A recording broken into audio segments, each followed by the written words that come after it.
Hello, guys. Today we're talking about adopt on shop.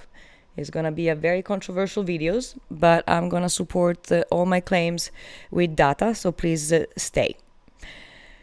I know that adopting a dog makes a huge difference. I did it myself. Aku was a rescue, so please put the hands forward. I rescued basically all my life, but what happened to Aku is what also got me to reflect on this very issue. And again, I know it has a huge impact on the life of the individual dog, but it has zero consequences on the problem, the crisis, the overpopulation and the abandonment crisis.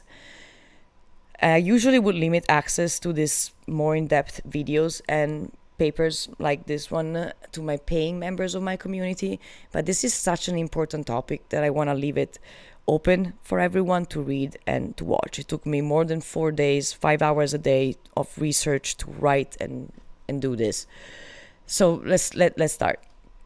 The adopt on shop movement has turned adoption into this moral signaling shield that not only distracts from the real evil, but in a way also indirectly supports it. And it does so in 5 different ways. Number 1, it ignores the supply and demand reality. There's too many dogs, and adoption and neutering alone cannot offset the continuous flow of dogs entering the system. Number 2, it distorts the perception of risk. It has helped normalize a culture of indiscriminate dog placement by encouraging adoption also within a system that lacks any evaluation of a dog's behavioral history, and if there is very poor, or the adopter's preparedness. It doesn't address the source, the real problem, which is a weak or completely legal framework that fails not only to ensure consistent protection of dogs, but also accountability of humans and also the safety of humans. And number 4, which is the most ironic, shelters and the adopt on shop movement, they are creating a moral hazard. Shelters and rescues are absorbing the consequences of irresponsible breeding, which means that they are effectively subsidizing unethical practices. I will explain this, stay on the video. Number 5, it wrongly vilifies ethical breeders. Ethical breeders are part of the solution, they are not the problem. And again, I'll explain why, please stay and listen. I will support and explain all these claims, and I draw from peer-reviewed research, academic studies, institutional data, as well as my own experience as a guardian and as an adopter. In this video, I'll give you a short version, but again, please go read the essay. It's the link in bio. If you're watching this in my community, read it below. So let's start from number 1, the supply and demand issue. It's a mathematical impossibility to adopting and neutering our way out of this. It's like bailing water out of a flooded basement without turning off the pipe. There is 5 to 6 million puppies that are born in the US every year, and they come from puppy mills, backyard breeders, and accidental litters. At the same time, 3 million dogs enter the shelters. So at any given time, there are 5 to 6, 6, 3, there are 9 million dogs that need to be adopted in a year. And over 20% of the dogs that enter shelters, of those 3 millions, they get euthanized. And not because there are not enough people.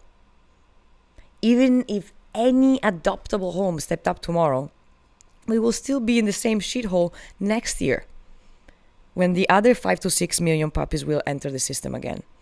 And the vast majority of these 5 to 6 million dogs, and the dogs that enter the system, they are under-socialized or medically neglected and or with shaky temperaments or with bad genetics and or without any early handling. They are not ready for the average homes, and the average homes are not ready for them. So what happens? They get returned, they get neglected, they get passed on in what researchers call secondary rejection, which is that cycle that keeps this horrendous wheel spinning. Let's get to neutering now. This is personal. not because I got neutered, but because I really care about this problem. Yes, it reduces, obviously, the reproductive capacity of an individual, but it has not meaningfully addressed this crisis.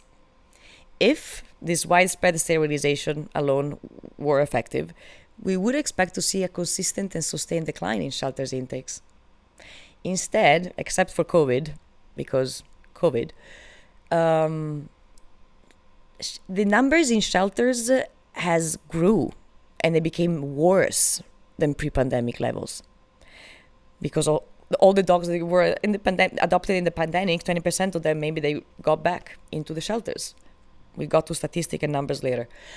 And also, it comes with health risk, orthopedic problems, cancer, immune issues, and way much more. And I'm not speculating. There is data, there is studies showing this. This is not... It's a fact. But most importantly, these accidental litters, they're not about dogs doing what dogs do. They are about people not doing what they're supposed to do, or not having access to care, to accountability mostly. This is not a dog problem. We must shift the focus from a canine biology to systematic human failures in education, access, as I said, accountability. And if the counter argument is, but neutering makes dogs more docile and adoptable, is for them, then we cross into, is for both reasons, we are crossing into ethically very dangerous territory. The underlying belief that we must permanently and surgically alter the being to accommodate a broken system or uninformed individuals is not just ethically flawed, but is also scientifically baseless and morally bankrupt. It pathologizes natural behavior in order to uphold dysfunctional policies or dysfunctional people, shifting blame from institution to individuals. It's the same logic that once was used to justify lobotomies or forced sterilizations of women that were deemed unruly for the social orders, which, by the way, was practiced till the 70s in America. And besides that, testosterone, it's a myth that it causes aggression. Testosterone does not inherently create behavior or behavior instability. It simply amplifies existing traits. It intensifies what's already there, doesn't create anything. So until we deal with the overbreeding, irresponsible ownership, and lack of regulations, dog will keep dying. And good people will keep trying to rescue their way out of a crisis they did not create. Fallacy number 2, the second problem. Adoption saves lives. Yes, it does, but sometimes it doesn't. Sometimes it costs life, either the human or the dog. Yes, the human. Dogs rank number 4 as the deadliest animal to humans in the world, followed by, what was the first one? Snakes, humans, dogs, mosquitoes. Number 1 is mosquito, number 2 is human, number 3 is snakes, number 4 is dogs. And beyond the fatalities, in America is 30 to 50 per year, there is a considerable number of people, that suffer permanent disability, nerve damage, amputation, disfigurement, and the vast majority of these people are children or elderly. And this is to say that not every dog is safe for every home, and not every home is safe for every dog. I would go as far as to say that 90% of people should not have dogs, especially not one that is coming out of a shelter, where the history is unknown, behavior is unassessed, and trauma is almost guaranteed. And lack of quality, genetic quality is also almost guaranteed. Is almost surely going to be a financial burden either for training or for veterinary problems. While it may be well-intentioned, this adopt shop movement has normalized a culture of indiscriminate dog placement. In any U.S. shelter, you can walk in with $100, $50 somewhere, $50 to $150, You can adopt a 90-pound dog and walk out, no question asked. That is a public safety risk. Encouraging adoption of these dogs within this system that has zero training or behavioral assessment should be considered negligent at best, if not outright criminal.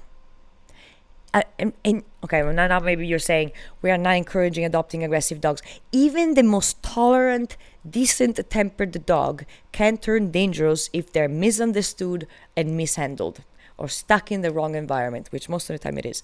This is not about blaming the dog. This is about blaming systematic failures. Let me bring this closer to home. Haku, love of my life, my rescue. He came with lots of needs and potential liabilities that most people are not ready for. You tell me how many people would have covered his medical expenses while handling all his behavioral needs, while giving him all the provided structure, exercise, engagement, training, everything that he needed in order to be a safe and stable member of society. Very, very few. And adopting him was very, very easy. Where I come from, you need a license to own a firearm. You need training, you need a psychological evaluation, you need a registration. But in the US, we are still stuck where we are stuck. So it's no surprise that with dogs it's the same. We are protecting tools better than we protect lives, humans or canines. So let's reflect on that. I remember Canine Kelsey, a colleague of mine in Instagram. She posted this reel in which she's like, don't you think it's funny that people focus more on neutering than training? Yes, it is, especially considering these statistics. But this negligence extends to the dogs as well, because it never stops there, right? Which comes down to fallacy number 3, the legal and cultural failures. Dog abandonment is fueled by culture, not by a lack of potential adopters. And it's not just failing the dogs, it's failing us as well. The other side of this legislative disaster is the vast impunity that is granted to individuals and institutions who neglect or abuse animals. On one end, anyone can adopt anything and dogs are given out like candies. On the other end, people can do whatever they want to animals and face little to no consequences. The puppy mills and commercial trade industry in the US is estimated to generate hundreds of millions of dollars annually. They literally have lobby in Washington. The largest, most abusive puppy mills are completely legal. Under USDA rules, breeders can legally keep dogs in wire cages the rest of their lives, for the entirety of their lives, as long as they have some food and some water. That's the standard. This is legal. And even when violations are cited, the breeders are often remain in business with little to no consequences. Recently in Wyoming, this Cody Roberts, they brutally tortured and killed a wolf in a bar, a wolf puppy, in front of everyone. He was sentenced with $250 fine. Shout out to Jonas Black. I'm gonna tag everyone, these people that I'm mentioning in my below. He's the one who's trying to collect money. He's another dog trainer. He's trying to collect and raise money to change these laws. At the same time, a person can abandon an entire litter of puppies at a shelter. No charges, no investigation, no accountability. And the worst part is both this Cody Roberts and a person that abandons a whole litter of puppies at a shelter, they can adopt another dog right away. Or maybe they like hoarding dogs. You adopt 5 dogs here, 5 dogs there, you end up with 15. There is no one ask a thing. There is no registry. You can abuse animals, dump a litter, neglect them. Nothing. You face 0 consequences. And this is the system in which we're encouraging people to adopt. So, as a dog trainer, I'm telling you that I get paid when I have to deal with more dogs than my own. That right now I don't have, unfortunately. Meaning, taking care of more than one dog, it's for very dedicated, very skilled, very experienced individuals that have lots of money and lots of time. Anything less is neglect. That is dressed up as compassion or moral highness. But again, this is not just an animal welfare issue. This is about who we are as a society, because when you allow sentient beings to suffer without consequences, when the vulnerable are treated as disposable, everyone is disposable. And we are seeing it today in what's happening in the United States. Robust legal protection for animals, which is not just about compassion. It's a moral baseline. It's a civic test. It says we protect those who can't protect themselves. And right now we are failing that test in every possible way, from animals to humans, in every possible way. Let's get to fallacy number 4. The shelter system as a moral hazard. This is my favorite one. If you look at the data, and you can double check my sources in my article, 65 to 80% of dogs in shelters are rescues. They come from puppy mills, backyard breeders, and irresponsible guardians with accidental litters. 65 to 80% of these dogs that you see in shelters. Puppy mills, backyard breeders, irresponsible guardians. This provides all these people with a downstream outlet for surplus or unsold or unwanted dogs. So what happens is that we are having the illusion of a moral action while sustaining the very overproduction the movement claims to oppose. We are doing damage control for these individuals. This is what economists would call a classic moral hazard. It's defined by one party bearing the cost of reckless and or unethical behavior of another profiting party, which the party that is bearing the cost is shelters, shelter workers, taxpayers, people that adopt, and the profiting party is puppy mills, backyard breeders, and all of that. So let's build an analogy. Imagine that if an automaker kept producing dangerous, defective vehicles, the kind that need constant repairs or injures or kill people, as we've seen statistics. Also, there is number of injury people if you go in my essay. Now imagine that they face no consequences, no recalls, no lawsuit, no shutdowns, nothing. Instead, we call publicly funded charities, because shelters are funded by taxpayers, or rescue donations, and resell the defective products and bombard public with heartwarming marketing slogans. Get your car for free. Just give it a little TLC and it will drive your family safely. This is exactly what we're doing with dogs. Except these cars are living beings and they rank number 4 among the world's most deadliest animals to humans. In effect, this becomes is a de facto subsidy. We are subsidizing unethical breeders. Adopters are believing they're fixing the dog crisis, or at least they're trying, when in reality, because I did it as well, we're performing damage control on behalf of the very system that we're trying to fight. Unethical breeders makes money, dogs get dumped, shelters absorb the damage, breeder repeats the cycle, profit intact. And when an industry externalizes the consequences of overproduction or low quality production, it escapes the natural corrective forces of the market. These are not bad dogs. They are the product of bad people inside a bad system. There's also another dark gray area that is worth considering. As mentioned, this is a multi-million-dollar industry, one with high demand and little regulation. And that combination, inevitably, attracts shady individuals. They make easy money with virtually no oversight. There is a substantial evidence that confirms that some rescues function as intermediaries for irresponsible commercial breeders, the same one that the Adopt-On Shop claims to oppose. These organizations operate under non-profit tax-exempt status while essentially functioning as disguised commercial sellers. They acquire surplus or poorly bred dogs and puppies and funnel them through loosely regulated transportation networks and rehome them at inflated adoption fees while marking them as saved. Which, granted, if they get adopted out of this hell, they are saved, but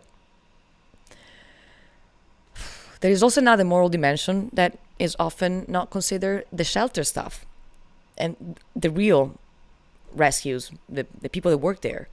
They are bearing a moral burden that does not belong to them. It belongs to these irresponsible breeders, these uninformed owners, these puppy mills, but it never does. The secondary traumatic stress from euthanizing animals day in and day out, seeing them suffer day in and day out, I cannot imagine. It's enormous. I remember watching a reel from Red House Rescue, and I was bawling. She was at the veterinary, and she had to put down another dog that was coming from some backyard breeders. It was a genetic mess, a health mess, a behavioral mess. It was a mess. And it was not his fault, obviously.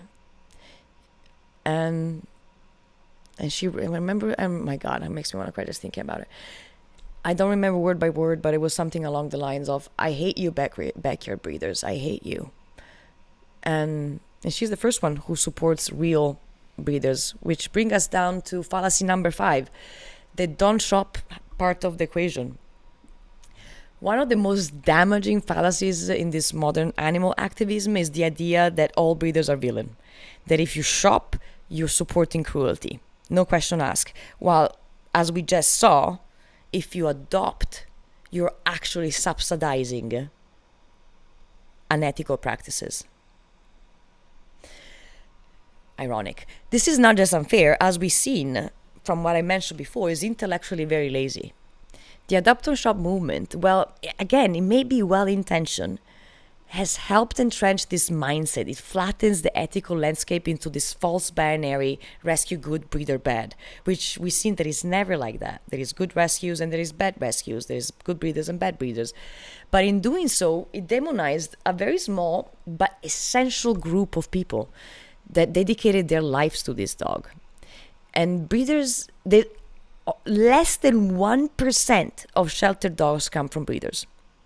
They're not the problem. They're part of the solution.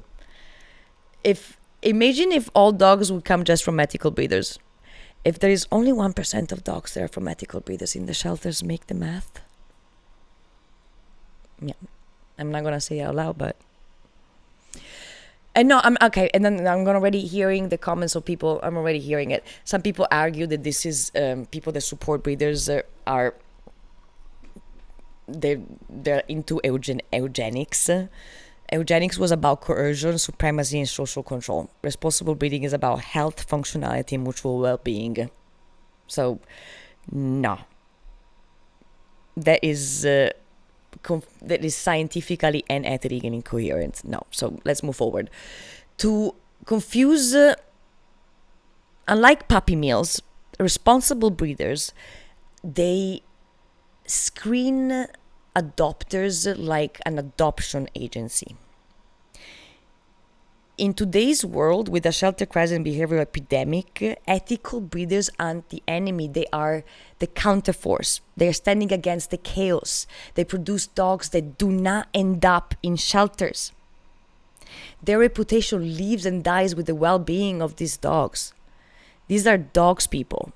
And their failures are visible. If a breeder cuts corners, it shows up in behavior, in injuries, in health, in placement gone wrong. That's why in this world there is no room for sloppiness. It's a very high-end meaning there is a very closed niche. People know one another. The best breeders don't just sell dogs. They mentor owners. They ask hard questions. They assess the lifestyle fit. They offer lifetime support. And they don't hand off a puppy just because your deposit cleared.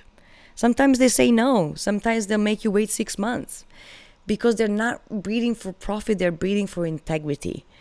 After the heartbreak that I got with Aku and his premature death, I knew I couldn't go through that pain again. And so this time I chose to invest in a breeder who could dramatically reduce the chance of early tragedy, and ending up with a dog whose health, temperament, needs might one day become a liability or make my work as a trainer impossible. And I never forget the day that Katie from Elevator Canine told me she bred her dog Maxine the same day and the day after that Aku died. And it felt like a thread, like a continuity, a new beginning, woven into grief. And I had asked Aku to send me a sign, and I thought this was it. But beyond that, Katie is a brilliant trainer. Her 2 dogs, which are mother and daughter, live as an integral members of her family. She lives for these dogs. Maxine, the dam, is the daughter of 11. Katie, multi-titled girl, and that alone speaks volume. When a breeder keeps puppies from her own litters and raises them into happy, balanced, successful adults, dogs who live alongside her kids' friends, cats, goats, chickens, the whole crew, that tells you everything you need to know. She trusts her dogs to be exactly what I want into a companion. There's no faking, it's self-evident. And in the weeks leading up to the birth of my future pup, Katie gave Maxine everything she needed: impeccable care, rest, tailored nutrition, veterinary oversight, low stress environment, everything that you can think of. She monitored the puppy heartbeat daily. The amount of work that a responsible breeder goes through to ensure the safety and well-being of the breeding dogs and the puppies is enormous. And again, I know this person. She met me. She met Haku. I went training with her. We follow each other on Instagram since years at this point. She didn't just hand me off the puppy. She still called my veterinary. She called my references. She made 100% sure that her puppy was going to be in good hands. Conclusion: ethical breeders are part of the solution. They're not part of the problem. And if you're wondering what the rest of the solution might look like, a responsible, ethical, science-backed framework for breeding, adoption, and canine welfare, I break that down in full in my essay. And in the last section, the political economy of reform failures, that's where I explore not just emotional stakes, but the structural, economical, and political forces that keep us stuck in where we are. And you also find expanded data and deeper research and more supporting sources for everything that I shared here. And if you want to support and watch and read more content like this, or suggest what I should cover next, please join my community. It's a space where dog guardians can meet, connect, and find real support and guidance, not a bunch of online courses. So signing off, guys. I hope this was interesting. I talk to you soon.